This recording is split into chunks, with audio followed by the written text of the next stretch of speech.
This is the untold story of how tragedy, grit, and obsession forged the world's most iconic watch. A 12-year-old boy stands at his father's graveside, the second parent he's buried in just 1 year. His uncles immediately sell the family business. The inheritance that should have secured his future? Gone, stripped away. He's sent to a boarding school where he's bullied for his religion, isolated as an outsider, and told to simply survive. That same boy's creation is being worn by soldiers coordinating attacks in the trenches of World War I. His watches are strapped to the wrists of women swimming the English Channel.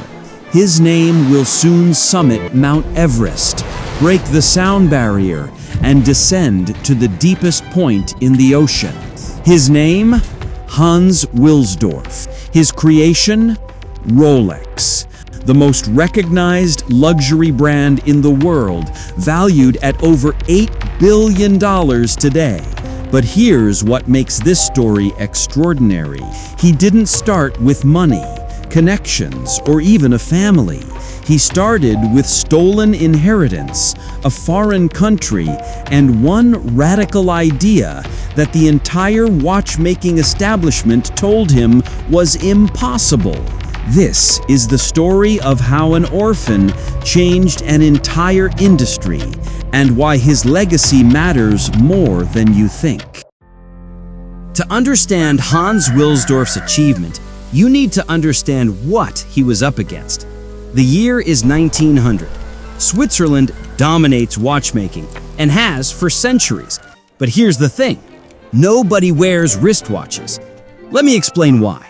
In the early 1900s, wristwatches were considered feminine jewelry, delicate, decorative, impractical. Real men carried pocket watches, heavy, ornate timepieces attached to chains, safely tucked in waistcoat pockets.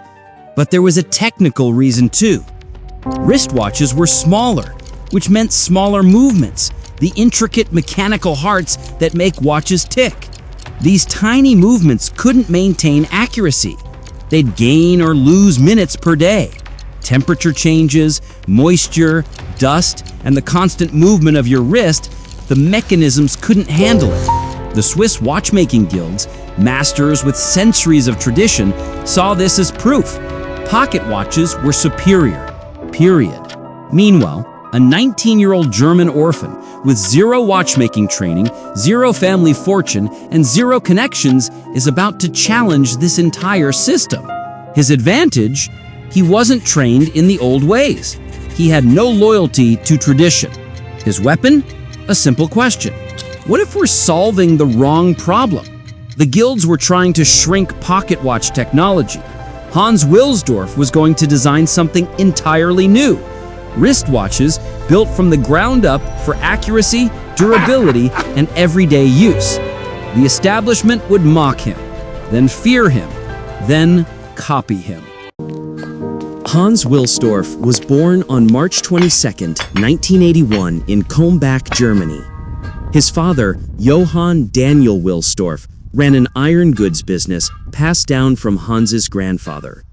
They were solidly middle class, comfortable, stable, secure.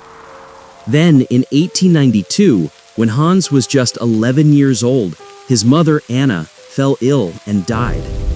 1 year later, his father passed away. At 12 years old, Hans Wilsdorf became an orphan. Here's where the story gets darker. His mother's brothers, his uncles, immediately took custody of all 3 Wilsdorf children. And their first decision? Sell the family business. The money from that sale should have been the children's inheritance. Instead, the uncles used just some of it to send the boys to a prestigious boarding school, Ernestinum Coburg in Bavaria, and kept the rest. Hans hated it from day one. He was seen as an outsider. Other boys teased him because of his religion. He felt isolated, depressed, powerless. But here's what's remarkable. Instead of giving up, Hans made a choice. He later wrote, The way my uncles made me become self-reliant very early in life made me acquire the habit of looking after my possessions. Looking back, I believe that it is to this that much of my success is due. Let's pause here because there's a lesson. Hans could have become bitter. Many orphans in the 1890s had no options. They ended up in factories, on the streets, or trapped in poverty. But Hans possessed something that would define his entire career: obsessive attention to detail and an unshakable belief that quality would always win. He threw himself into his studies. He excelled in mathematics and languages, learning French and English fluently. Why languages? Because even then, he dreamed of international business, of escaping his small town. And at school, he became friends with a Swiss boy who told him stories about La Chaux de Fonds, a Swiss city famous for its watchmaking industry.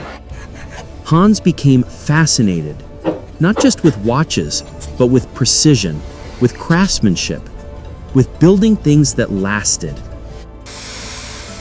At 19, Hans had enough. He left Germany and moved to Geneva, Switzerland. He got a job as an apprentice at an international pearl exporting company. Now this might seem random, but watch what Hans did. He studied how the business worked. The company wasn't creating pearls. They were buying them, sorting them, grading them, and selling them to jewelers at a markup. Hans observed their business tactics, learned about luxury goods markets, and made good money for his age. But then something changed. His Swiss friend from boarding school sent him a letter. There was a job opening at Kuno Korten, one of the biggest, highest quality watchmaking companies in Switzerland, based in La Chaux de Fonds, the place Hans had always dreamed of. The job paid less than what he was making. It made no financial sense. But Hans wasn't chasing money. He was chasing knowledge. In 1900, he moved to La Chaux de Fonds. At Kuno Korten, Hans was hired as an English correspondent and clerk, thanks to the languages he'd learned in boarding school. His salary? 8 Swiss francs per month. But here's what mattered. His responsibilities included winding hundreds of pocket watches every day and verifying their accuracy. Let me explain what this means. Mechanical watches have to be wound regularly to keep the mainspring tight. That's what powers the movement. And verifying accuracy means comparing each watch against a master chronometer to see if it's gaining or losing time. Hans did this hundreds of times every single day. Most people would find this tedious. Hans found it fascinating. He was learning how watches were constructed, what made movements accurate, what caused them to fail. He picked up tremendous insight into the entire production process, from raw materials to finished product. But after just 2 years, his time at Kuno Korten was cut short. He had to return to Germany for mandatory military service. After his service, at 22 years old, Hans made his next move, London, England. He got a job at another high-quality watch company, but this time in a bigger role. He was responsible for increasing sales, and he was brilliant at it. Over 2 years, he successfully found new clients and grew the company's revenue. But Hans wasn't working for someone else's dream anymore. He was learning everything he could to build his own watch business. During this time, he also met Florence Frances May Crody, and they married shortly after. One day, Hans was sitting outside with his much older brother-in-law, Alfred James Davis, talking about their futures. Hans said, "I feel confident enough to open my own watch business. I just need capital." Alfred had money. And despite Hans being very young, Alfred saw something: passion, knowledge, obsessive attention to detail. He took a chance. "I'll invest," Hans said. They shook hands. In 1905, they founded Wilsdorf and Davis Limited. Their strategy? partner with Hermann Egler, a Swiss watch company, and import high-quality Swiss movements to England, then place them in watch cases and distribute them at affordable rates. But here's the problem Hans immediately saw. Pocket watches were inconvenient. Every time you wanted to check the time, you had to reach into your pocket, pull it out, open the case, read the time, close it, put it back. If your hands were full, forget it. If you were in the middle of something, you had to stop. Hans found this absurd. But wristwatches had that accuracy problem, remember? The movements were too small, too fragile. Hans made a prediction in 1914 that everyone thought was crazy. My personal opinion is that pocket watches will almost completely disappear and that wristwatches will replace them definitively. The industry laughed at him. So Hans spent the next several years traveling across Europe, meeting countless watchmakers, discussing the small details of movement design. He wasn't trying to shrink pocket watch movements. He was trying to design wristwatch-specific movements. Smaller, yes, but engineered differently to handle motion, temperature changes, and moisture. By 1908, Wilsdorf and Davis was one of the top watchmaking firms in England. But Hans had a problem. The company name sounded like a law firm. He needed something catchy, easy to pronounce in any language, and short enough to fit on a watch dial. He spent days combining five-letter sequences from the alphabet. Then one day, it hit him. Rolex. It meant nothing. It wasn't German, French, or English. It was just perfect. In 1908, he registered Rolex as a trademark. But a clever name wouldn't be enough. He needed proof. In 1910, Hans Wilsdorf did something audacious. He submitted a Rolex wristwatch to the official watch rating center in Bienne, Switzerland, an institution that had never certified a wristwatch before, only pocket watches. They tested it for 45 days under extreme conditions, different temperatures, different positions, constant observation. The result? The Rolex became the first wristwatch in history to receive the Swiss Certificate of Chronometric Precision. Let me explain what chronometric precision means. A chronometer is a watch that meets specific accuracy standards. Typically, it can't gain or lose more than a few seconds per day under varying conditions. It's a certification of reliable timekeeping. For a wristwatch to achieve this was considered impossible. Hans had just proven the Swiss establishment wrong. But he wasn't done. In 1914, Hans earned the first ever Class A precision certificate from Kew Observatory in Britain, a rating previously reserved only for marine chronometers used by the Royal Navy for navigation. Think about that. A wristwatch with the precision of naval equipment. The world was paying attention now. Then came August 1914. World War I erupted. Hans Wilsdorf, a German national running a business in London, suddenly became an enemy alien. Anti-German sentiment exploded across Britain. German shops were vandalized. German citizens were interned in camps. Hans faced a devastating choice: abandon everything or survive in a country that now viewed him with suspicion. But here's the irony. The war that threatened to destroy Rolex actually saved it. Soldiers in the trenches quickly discovered that pulling a pocket watch from a uniform while under fire was impractical and deadly.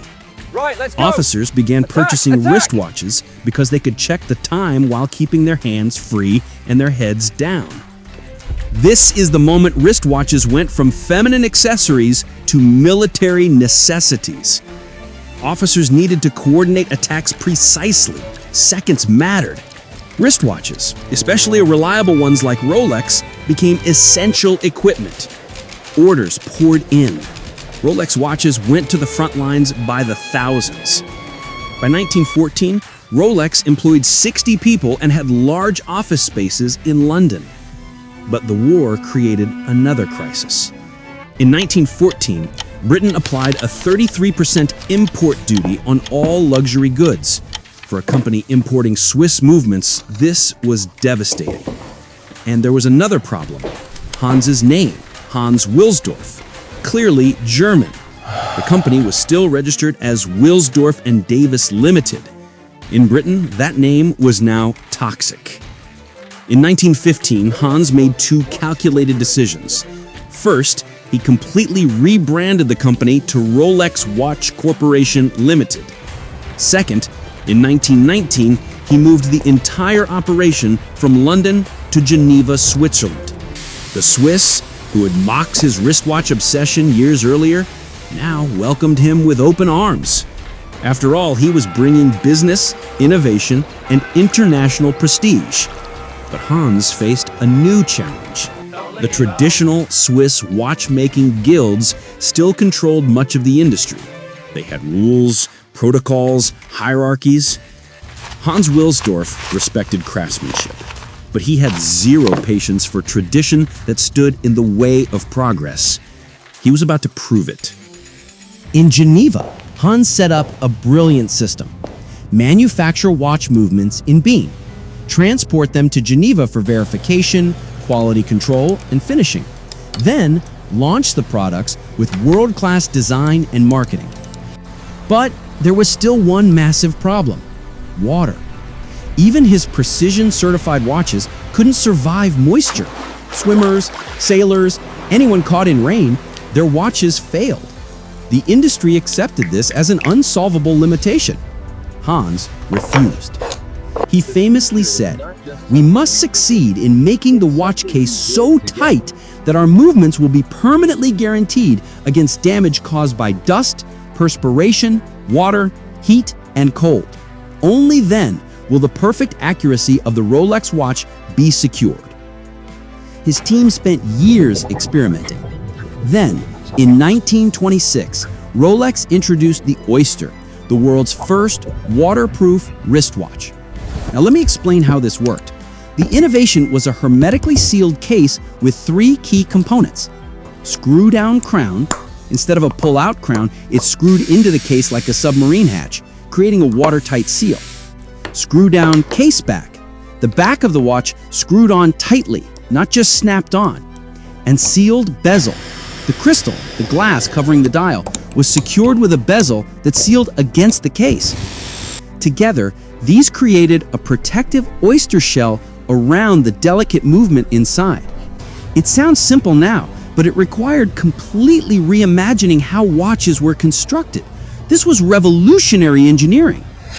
But Hans' new claims were cheap. He needed spectacle. On October 7, 1927, a young English swimmer named Mercedes Glitz attempted to swim the English Channel, a 20.5-mile stretch of frigid water between England and France. Hans saw his opportunity. He gave Mercedes a Rolex Oyster to wear around her neck during the swim. She swam for over 10 hours through water cold enough to cause hypothermia. She didn't make it all the way. She was pulled out after completing about 4/5 of the distance. But the Rolex Oyster? It came out of the water ticking perfectly.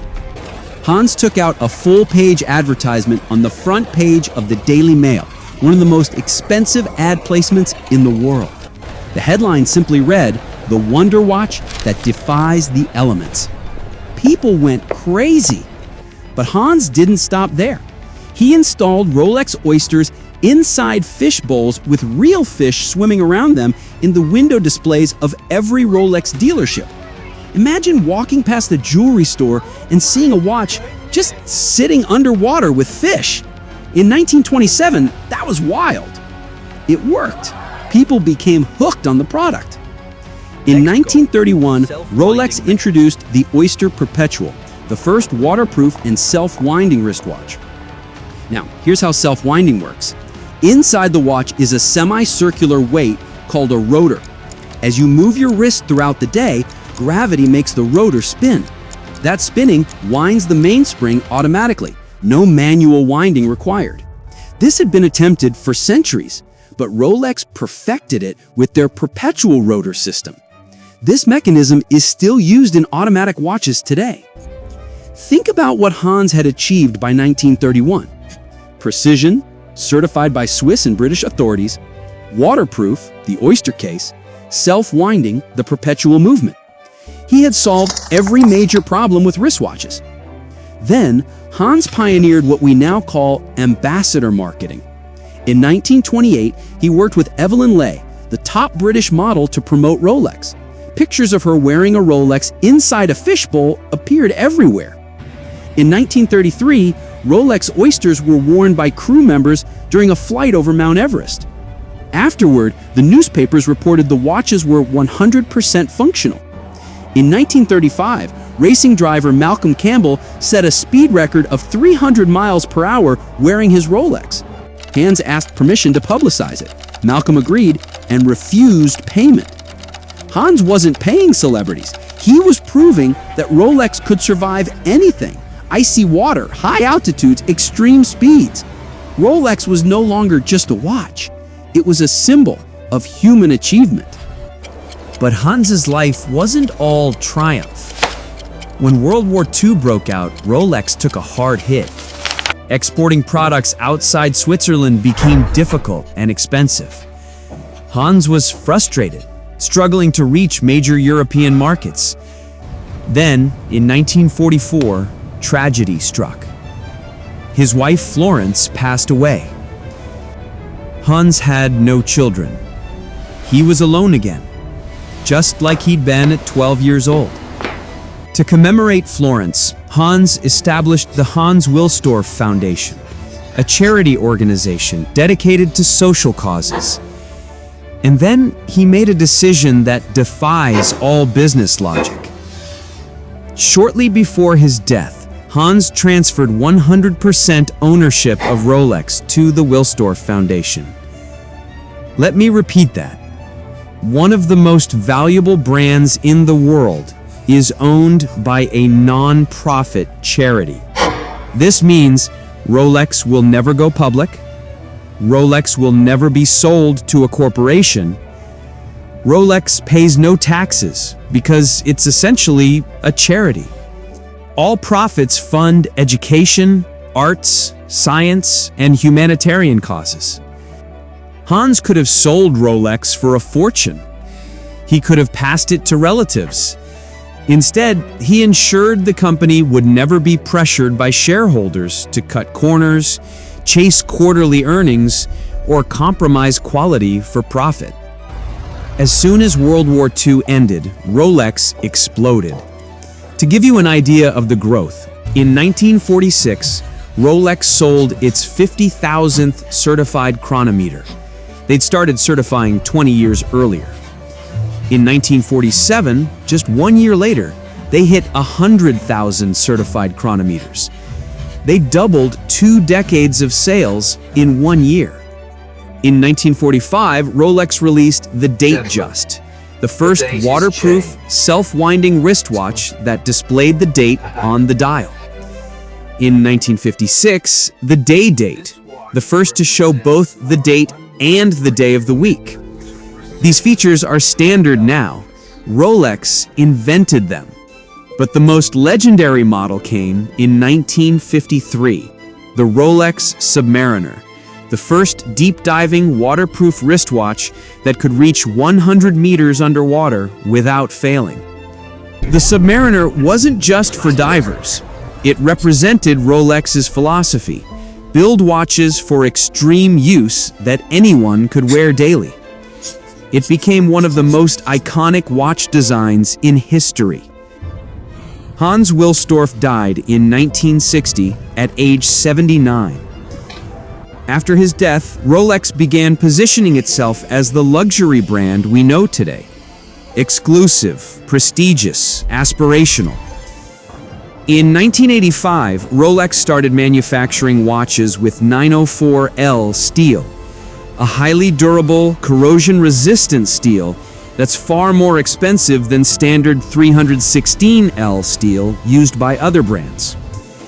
This is one reason Rolex watches are so expensive today. Rolex produces about 1 million watches per year, deliberately limited to maintain quality and exclusivity. The waiting list for certain models stretches years. A steel Rolex Daytona can sell for $30,000 over retail on the secondary market. Rolex generates over $8 billion in annual revenue, all while being owned by a charity founded by an orphan. So what can we learn from Hans Wilsdorf? Lesson 1, question the impossible. Everyone said wristwatches couldn't be precise, waterproof, or self-winding. Hans proved them wrong on all three, not through genius alone, but through obsessive iteration and refusal to accept limitations. Lesson 2, solve the real problem, not the obvious one. The watch industry was trying to shrink pocket watches. Hans asked, what if we're designing for the wrong use case? He built wristwatches from the ground up for accuracy and durability. Lesson 3, proof beats claims. Hans didn't just say his watches were better, he earned third-party certifications. He sent watches to Mount Everest, the English Channel, and race cars. He let results do the talking. Lesson 4, marketing is storytelling. The fishbowl displays, the Mercedes Glide Swim, the celebrity endorsements. Hans understood that luxury isn't just quality, it's narrative. He sold the story of human achievement. Lesson 5, build for permanence, not profit. By placing Rolex in a charitable foundation, Hans ensured the company would never compromise quality for short-term gains. This is why Rolex's reputation has only grown stronger over decades. But here's the deepest lesson. Hans Wilsdorf was orphaned at 12. His inheritance was stolen. He was bullied, isolated, powerless. He could have played it safe. He could have taken secure jobs and avoided risk. Instead, he bet everything on an idea people thought was ridiculous. The orphan boy from Bavaria created a brand that symbolizes human achievement itself. Not because he wanted to be rich, though he became wealthy, but because he believed that precision, quality, and durability mattered. And that belief never wavered, even when the world told him he was wrong. Today, when you see a Rolex, you're not just seeing a watch. You're seeing the legacy of a 12-year-old boy who refused to let circumstance define him. You're seeing decades of innovation, chronometer certifications, waterproof cases, self-winding movements, date displays. You're seeing a company that chose permanence over profit, quality over quarterly earnings. Hans Wilsdorf once said, "I don't build watches to make money.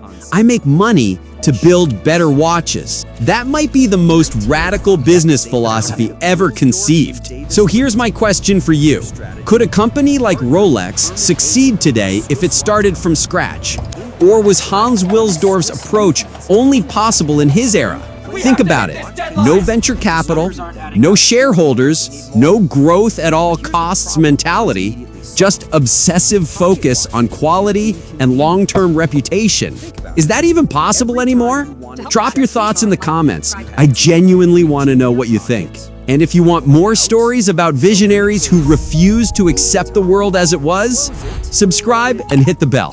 Next time, we're diving into the woman who built Spanx with $5,000 and no business experience. It's a story about rejection, persistence, and rewriting the rules. You don't want to miss it. Thanks for watching. See you in the next one.